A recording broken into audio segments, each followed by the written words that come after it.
Hey everyone, it's Jen from Scrap Designs.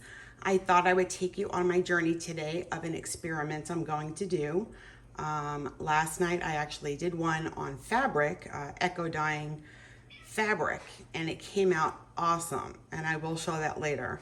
So I want to try it with paper and see how it goes. It may go well, it may not. And you can see some of the ingredients I have here. These are leftover roses from my anniversary, and I did use these where they were almost dying last night, and they made a even better color on my fabric.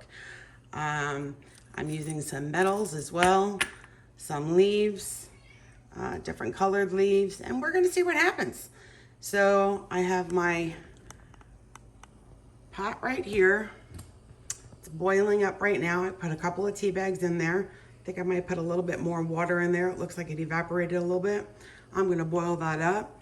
We are going to then put this in the paper. I actually folded the paper in half because I don't have a pot that's big enough to do a whole sheet. So we're gonna see how this turns out, and we will be right back.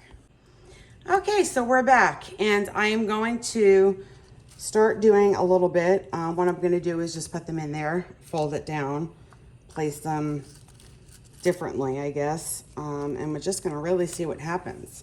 I'm not gonna bore you with every one that I do, so I'm just gonna pretty much show you, what I'm doing.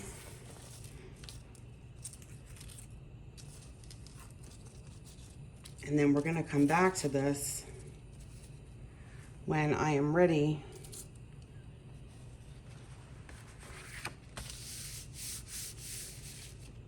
and done with the rest of these. And I did want to mention that I did watch a video that said that they did use a little bit of vinegar, so I'm going to pour a little bit of vinegar in with my tea bags and water, and we will be back. Okay, so we're back, and all of the leaves and flower petals and metals are in all of these papers. I actually put paper clips on several of them to keep them held up so the metals didn't fall out.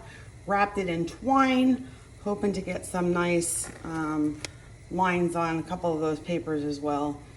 But I did find out that my paper does not fit in that pot, so we have to do it this way.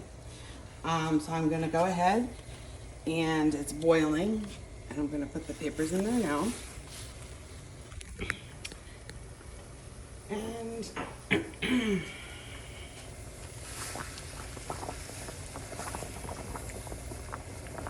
I am sticking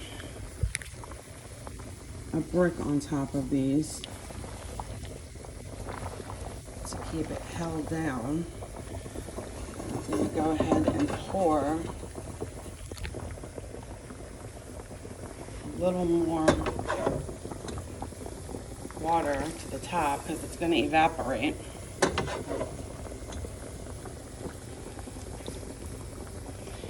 So we will probably get a different outcome on the bottom papers than we will the top because I don't have a big enough pot. And I'm not going to go invest in one until I know this works. So we are going to keep this in here. I'm going to let this boil for about an hour. I will then put it on simmer for another hour and then let it sit there probably for about another hour. So I'll be back in a few hours, and we will take out the flowers and the leaves, but then we'll have to wait dry time as well. So I won't let you sit here and wait with me, so I'm gonna put you on hold and we will be back soon. Thanks, guys. Okay, so I took them out of the pot and I placed them on a baking pan and left it in the sun, hoping it would dry.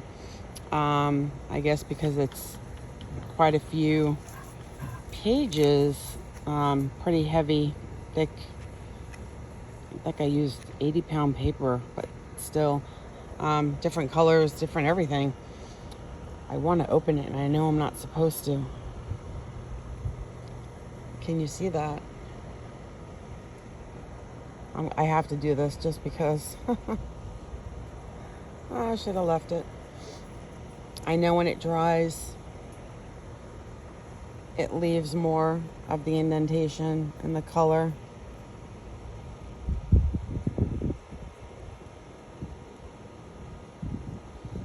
So I guess I'm gonna let it dry a little bit longer, and then we will come back and check them out. Okay, so we are back and they are pretty much dried out, and we are going to see exactly what it produced. Now I did fold them because I'm going to use them in my journals.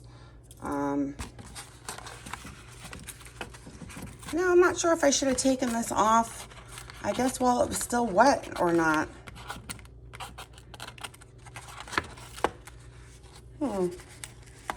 I am filming with one hand because my tripod does not go this high.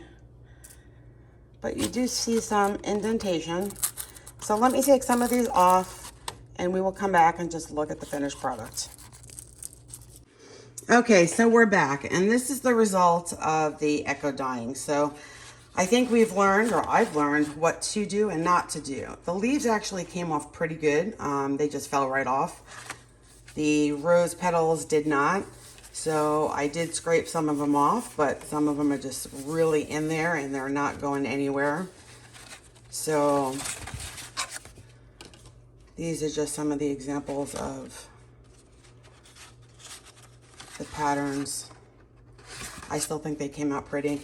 This is one where they were really stuck on, so that one must have either been at the very top or at the very bottom. You can see where the palm, the metal shows. I still think they're pretty cool. They didn't come out like, I mean, this one's pretty cool too.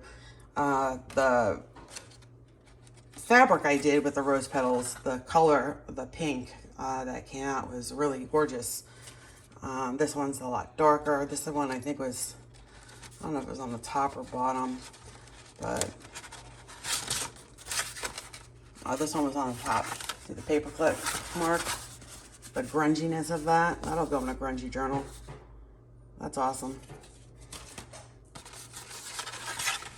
No rose petals here. They all came off. But you see the leaves, the metal right there.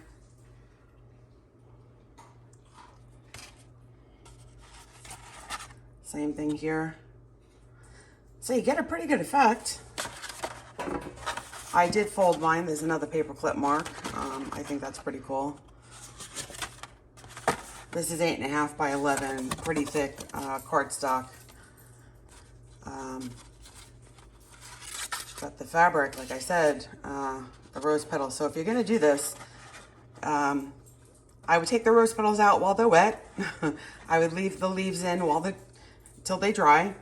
But with the fabric, the rose petals definitely make it nice and pink, and the metal makes it nice and grungy. So hope you liked the video. If you do, please give me a thumbs up. If you have any more suggestions to do something different, let me know in the comments below. And I thank you all for watching my channel. Thanks and have a great day.